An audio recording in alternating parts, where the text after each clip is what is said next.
Penal, restabelecendo a prisão em segunda instância, que, por decisão do Supremo Tribunal Federal, deixou de ser consagrada e permitiu 6 ministros, eu repito, não o Supremo como instituição, mas 6 ministros permitiram aquilo que nós denominamos de saidão histórico da vergonha, com a liberdade para presos, assassinos, enfim, narcotraficantes, corruptos, ladrões. Eles saíram às ruas, foram libertados, estão convivendo com os brasileiros que trabalham, com os brasileiros de bem, graças a uma decisão de 6 ministros do Supremo Tribunal Federal.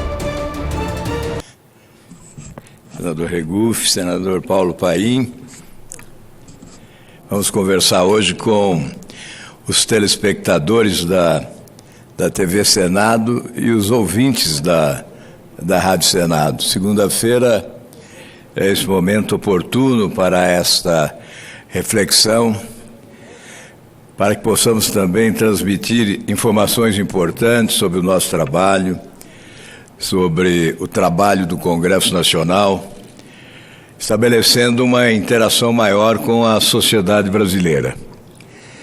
Eu vou falar sobre a mobilização de ontem, falar sobre o que ocorrerá nesta semana no Congresso Nacional, a partir já da Comissão de Constituição e Justiça pela manhã, falar sobre a questão do fundo eleitoral também. Mas antes, eu gostaria de fazer referência a uma decisão recente do Supremo Tribunal Federal relativamente ao Paraná. O Supremo julgou e anulou as aposentadorias dos ex-governadores do Paraná. Todos os ex-governadores do Paraná e também viúvas de ex-governadores falecidos vinham recebendo aposentadoria. Aliás, eu me equivoquei, eu falei todos, mas um deles não. Eu talvez não viesse à tribuna focalizar este assunto se a imprensa tivesse dado a ele o necessário destaque. E se a divulgação que ocorreu fosse completa. Na verdade, quem divulgou, e pouca gente divulgou, poucos órgãos de imprensa divulgaram essa decisão do Supremo Tribunal Federal, que é uma decisão que a população apoia, e de qualquer maneira, mesmo divulgando, uma omissão. Divulgou-se o nome de todos os ex-governadores que receberam nestes anos todos, alguns há muito tempo já recebendo, as aposentadorias. E não se divulgou, não se fez referência a um único ex-governador que jamais recebeu esta aposentadoria. Senador Regufe, quando eu assumi o governo do Paraná, 15 de março de 1987, encaminhei à Assembleia Legislativa do Estado um projeto extinguindo as aposentadorias de ex-governadores. A Assembleia, obviamente por influência de ex-governadores politicamente prestigiados, arquivou o projeto, não o aprovou. Quando concluí o meu mandato, no dia 15 de março de 91, portanto, completei o mandato até o último dia, não renunciei para disputar as eleições para o Senado, em que pese o fato da facilidade de obter o mandato, uma vez que terminamos a gestão com 93% de aprovação da generosa população do Paraná. Ao concluir o mandato não requeria aposentadoria. Nem mesmo no período de 8 anos que fiquei fora da atividade pública, já que retornei apenas nas eleições de 1988 para o mandato nesta casa. São quase 29 anos desde que deixei o governo do Paraná. Se requeresse essa aposentadoria, teria acumulado mais de 11 milhões de reais nesse período. Não o fiz por uma questão de coerência e de respeito à população do meu estado. E mais, pelo fato de ter completado o mandato até o último dia, o vice-governador não assumiu e ficou impedido de requerer a aposentadoria. Por essa razão, senador Regufe, senador Paulo Paim, a economia para o Paraná foi de 22 milhões de reais. Eu estou informando da tribuna do Senado porque aqueles que divulgaram pela imprensa não o fizeram. Não registraram que pelo menos um ex-governador abdicou, renunciou, não recebeu a aposentadoria durante quase 29 anos. Aí recebi várias mensagens das pessoas dizendo o seguinte: está vendo? Você renunciou a esse privilégio e nem mesmo é citado pela imprensa. E mais, você fez uma votação pífia para a presidência da República. Esse comportamento não foi levado em conta pela população. E eu respondi: é evidente que fico triste com isso, mas o importante é que eu durmo com a consciência tranquila. Nós estamos num momento em que a população exige das autoridades a renúncia a privilégios. Nós vivemos num mundo de privilegiados em contraste com os desassistidos. Ainda agora, a Fundação Getúlio Vargas divulga que nos últimos 17 trimestres, os mais ricos ficaram mais ricos, já que o poder de compra deles aumentou 10%. Me refiro a 1% dos brasileiros, que são os mais ricos e que concentram 1/3 da riqueza nacional. E os mais pobres tiveram uma redução de 18% na capacidade de compra. O poder de compra dos mais pobres foi reduzido em 18%. Os mais ricos ficaram mais ricos e os mais pobres ficaram mais pobres. Houve um aumento da desigualdade social no país. E por essa razão, a revolta em relação a privilégios das autoridades é crescente. Neste momento em que se discute no Brasil reformas fundamentais para atravessarmos as dificuldades e caminharmos para um processo de desenvolvimento econômico sustentado, certamente vale a reflexão sobre os privilégios das autoridades. Eu tenho repetido, especialmente no ano passado, foi o tema central da discussão que procurei desenvolver em todo o país.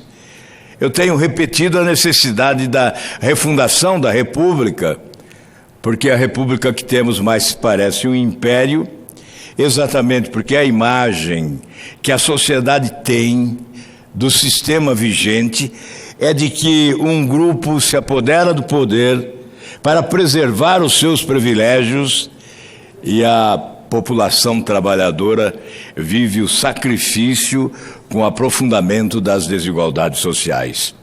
com o crescimento das dificuldades, com o desemprego crescente, com a precariedade dos serviços públicos na área de saúde, educação e segurança pública. Estamos vivendo, portanto, um momento crucial para o futuro do país. E se nós não começarmos a agir do andar de cima para baixo, certamente nós promoveremos maior indignação da população. Quando o Supremo Tribunal Federal anula as aposentadorias de ex-governadores do Paraná, nós aproveitamos o ensejo para esta reflexão. É por essa razão que nós advogamos há bom tempo a redução do número de senadores, de deputados federais, estaduais e vereadores, propondo um legislativo mais enxuto, mais econômico e certamente mais qualificado. Imagino que este é o momento para esse debate. Próximo ano, o Congresso Nacional estará discutindo 3 PECs encaminhadas pelo Poder Executivo. Uma delas é a emergencial, a outra é do sistema federativo e a outra trata dos fundos. A PEC emergencial certamente procurará restringir direitos na busca de um ajuste fiscal que, reduzindo despesas, possa permitir ao poder público investir em setores essenciais, já que hoje há precariedade de investimentos em setores fundamentais para melhorar a qualidade de vida da população e possibilitar o exercício pleno da cidadania em nosso país. Se vamos cortar, se vamos sacrificar, aliás, como fizemos ao aprovarmos aqui a reforma da Previdência, uma reforma de sacrifício para a população trabalhadora. Nós não temos o direito de sacrificar mais a sociedade e o povo buscando arrumar as contas públicas para o país retomar crescimento econômico. Não teremos autoridade se nós não começarmos pelo andar de cima. E nós estamos no andar de cima. Esta é a visão dos que se encontram na planície. Sem dúvida, não caminhamos adiante em relação a privilégios, nem mesmo no campo criminal, já que o fim do foro privilegiado não foi decretado, uma vez que a Câmara dos Deputados ainda não deliberou sobre a matéria, em que pese o fato de ter o projeto à sua disposição desde junho de 2017. Projeto pronto para a ordem do dia, para a deliberação, para o voto, para a decisão, e não é incluído na ordem do dia. E eu indago, por quê? Qual a justificativa? Evidentemente, nós sabemos, mas é preciso que assumam a responsabilidade, que coloquem o DNA nesta proposta. Ela tem que ser votada. Quem é contra, vota contra, e depois vá às ruas, vá até o aeroporto e veja como será recebido pela população. Mas o importante é que se vote. Mas, presidente Regufe, eu gostaria de analisar no tempo que resta questões que estarão sobre a mesa das deliberações já no dia de amanhã. Na Comissão de Constituição e Justiça, o projeto de lei do Senado que altera 3 artigos do Código de Processo Penal, restabelecendo a prisão em segunda instância, que, por decisão do Supremo Tribunal Federal, deixou de ser consagrada e permitiu 6 ministros, eu repito, não o Supremo como instituição, mas 6 ministros permitiram aquilo que nós denominamos de saidão histórico da vergonha, com a liberdade para presos, assassinos, enfim, narcotraficantes, corruptos, ladrões.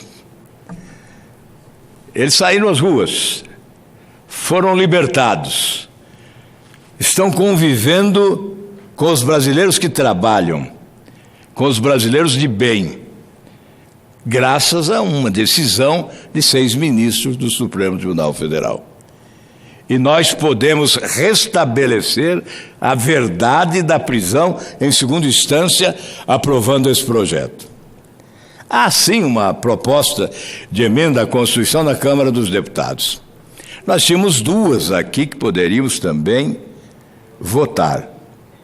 Optamos pelo projeto por ser mais rápido, mais eficaz, com alcance suficiente, reduzindo o espaço de interpretações divergentes e certamente sinalizando maior aceitação da parte do Supremo Tribunal Federal, em razão dos indícios que votos contrários à prisão em segunda instância nos oferecem, enquanto que a PEC da Câmara, me perdoem, eu creio que eu devo dizer o que penso.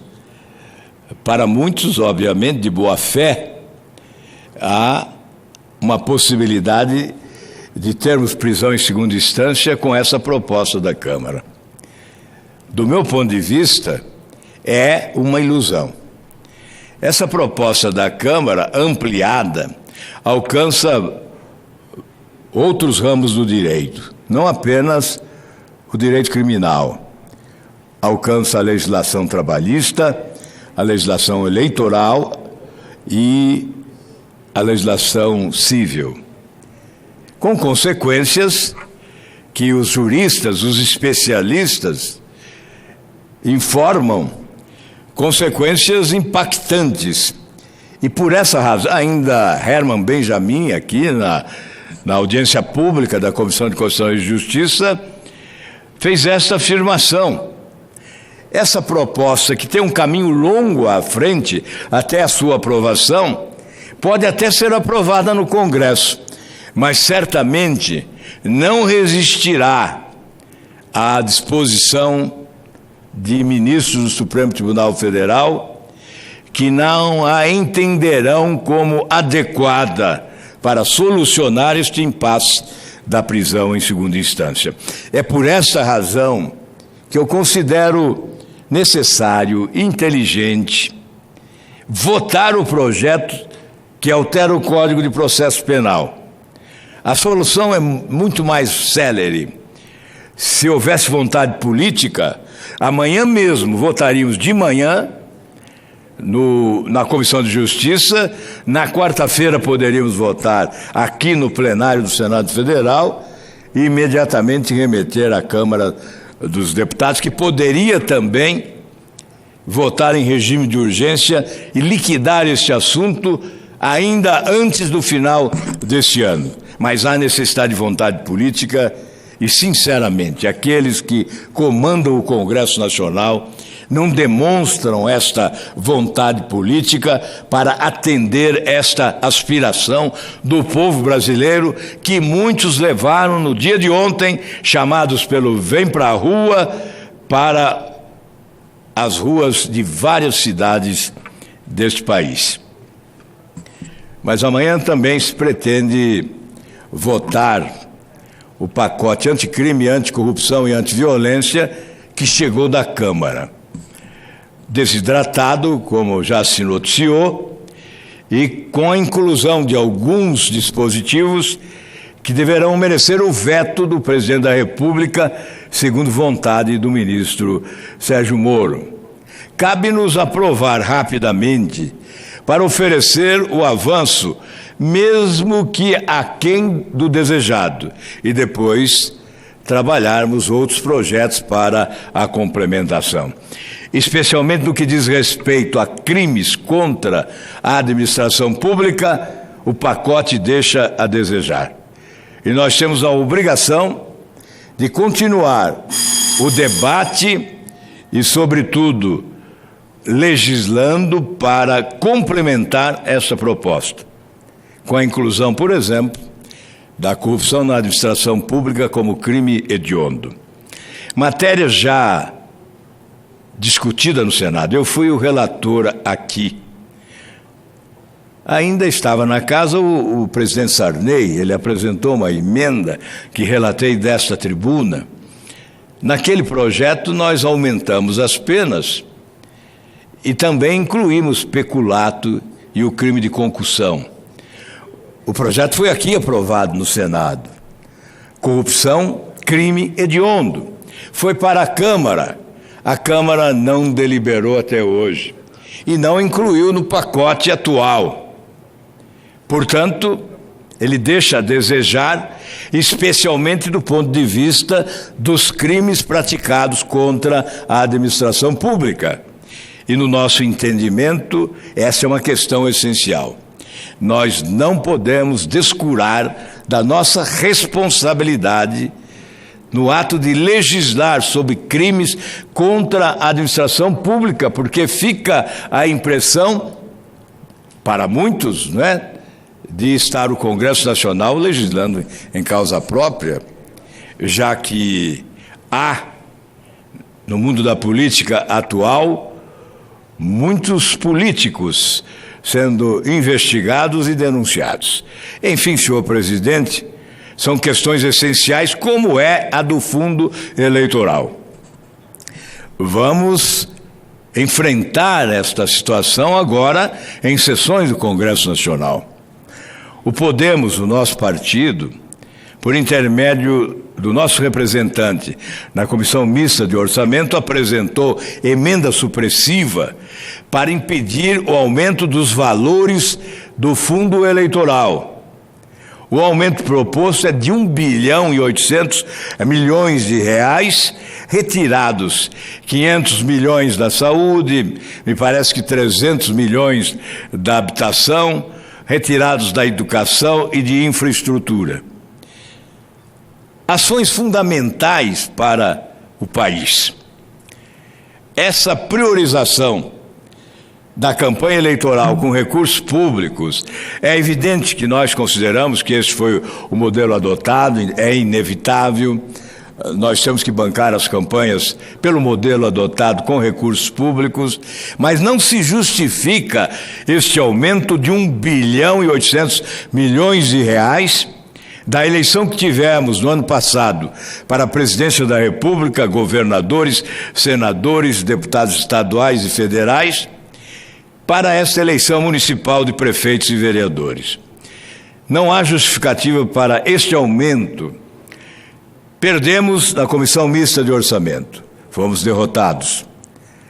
Temos o dever de tentar outra vez, nas sessões do Congresso Nacional, que deliberarão sobre essa matéria. E o compromisso público do nosso partido é votar contra o aumento dos recursos para o fundo eleitoral. E mais, senador Regufe, nossa assessoria jurídica já está concluindo uma ação direta de inconstitucionalidade. Em relação ao projeto eleitoral, que o Senado se recusou a aprovar quando aqui chegou.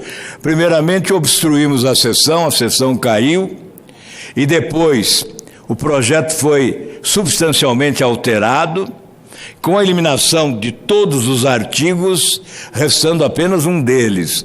Retornou à Câmara e a Câmara restabeleceu a proposta na sua integralidade, sendo ela sancionada pelo presidente com alguns vetos que foram, inclusive, derrubados, prevalecendo a disposição inicial da Câmara dos Deputados, com facilitações que certamente abrem espaços para a prática de ilícitos no processo eleitoral.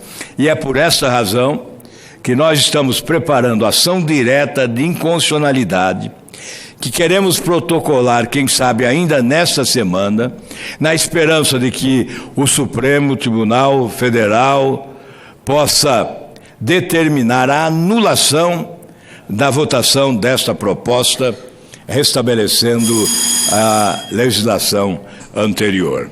Vou concluir, senhor presidente, afirmando que, neste final de ano, nós temos que desenvolver nesses próximos dias, a partir de amanhã, uma ação que envolva a disposição política daqueles que querem oferecer resposta às exigências da sociedade. Temos poucos dias para aprovar a prisão em segunda instância. Se me perguntarem, você acredita? Não, não acredito. Não acredito que se aprove neste ano. Não há como ignorar a resistência que se impõe aqui ao restabelecimento da prisão em segunda instância. Aos que preferem a vergonha do atraso, já que há um abraço no atraso, ao excluirmos a hipótese da prisão em segunda instância. E é bom dizer e repetir sempre: o Brasil é o único país do mundo com o quádruplo grau de jurisdição. Isso é o paraíso da impunidade se instalando, porque certamente, com essas possibilidades de recursos intermináveis até a última instância, muitos criminosos envelhecerão e não serão condenados e presos. Certamente morrerão antes que isso ocorra. Dos 193 países da ONU, o Brasil é o único que não pratica, que não consolidou na sua legislação a prisão em primeira e segunda instância. Essa é a razão da indignação. E por isso, senhor presidente, estamos convocados à responsabilidade. E esperamos que a partir de amanhã possamos caminhar adiante na direção de uma nova justiça, que é a prioridade número 1 hoje do Brasil e do seu povo. Muito obrigado, senhor presidente.